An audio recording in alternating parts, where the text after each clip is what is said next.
الحمد للہ رب العالمین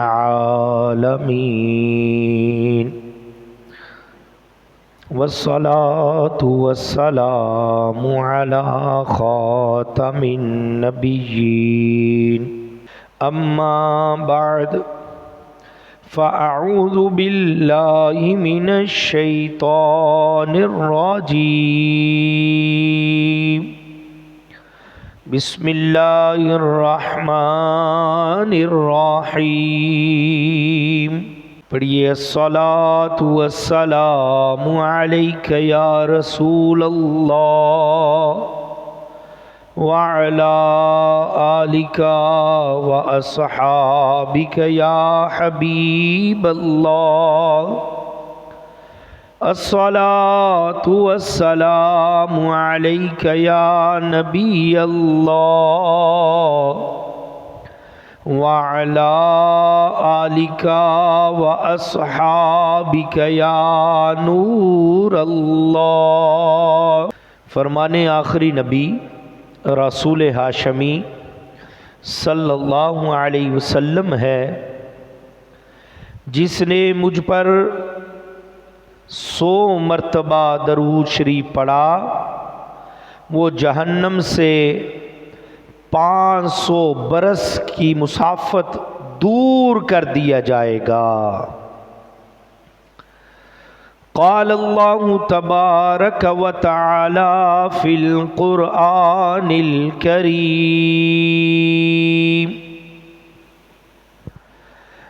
الحج اشہر معلومات فمن فرد فیہن الحج فلا رفث ولا فسوق ولا جدال فی الحج صدق اللہ العظیم۔ اپنے روزے کی جالی آقا ہمیں دکھائیں گے، اپنے روزے کی جالی آقا ہمیں دکھائیں گے۔ ہاں جی جائیں گے ہم بھی مدینے جائیں گے، بڑا حج پہ آنے کو جی چاہتا ہے، بڑا حج پہ آنے کو جی چاہتا ہے، بلاوا اب آئے گا کب یا الہی، میں مکے میں آؤں مدینے میں آؤں، میں مکے میں آؤں مدینے میں آؤں، بنا کوئی ایسا سبب یا الہی کرم ایسا کر دے، مدینے میں آ کر کرم ایسا کر دے، مدینے میں آ کر گزاروں میں پھر روز و شب یا الہی، اپنے روزے کی جالی آقا دکھلائیں گے، اپنے روزے کی جالی آقا دکھلائیں گے، اپنے روزے کی جالی۔ اللہ تبارک و تعالی قرآن کریم میں پارہ نمبر 2 سورہ بقرہ آیت نمبر 197 197 میں ارشاد فرماتا ہے، حج چند معلوم مہینے ہیں تو جو ان میں حج کی نیت کرے تو حج میں نہ عورتوں کے سامنے صحبت کا تذکرہ ہو اور نہ کوئی گناہ ہو اور نہ کسی سے جھگڑا ہو، الحمدللہ حج کے ایام قریب ہے۔ حج کا ارادہ رکھنے والے خوش نصیب حضرات سفر حج کی تیاریوں میں مصروف ہیں، احرام خریدے جا رہے ہیں، سامان سفر باندھا جا رہا ہے، اور بعض خوش نصیب تو سوئے مکہ و مدینہ روانہ بھی ہو چکے ہیں۔ حاجی کتنے خوش نصیب ہوتے ہیں، وہ راہیں، وہ گلیاں، وہ مقامات جہاں رسول خدا احمد مجتبیٰ محمد مصطفیٰ صلی اللہ علیہ وسلم کے مقدس مبارک قدم لگے،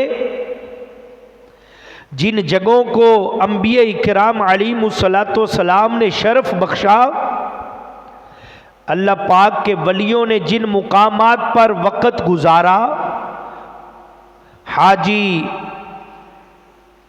ان مقامات پر پہنچتے ہیں، ان گلیوں کو دیکھتے ہیں، یہاں راتیں گزارتے ہیں اور سنت ادا کرتے ہیں، پھر 9 ذو الحج یعنی عرفہ کے دن میدان عرفات میں پہنچ جاتے ہیں۔ 9 تاریخ کی مغرب کے بعد یہاں قیام ہوتا ہے، خوب دعائیں مانگی جاتی ہیں۔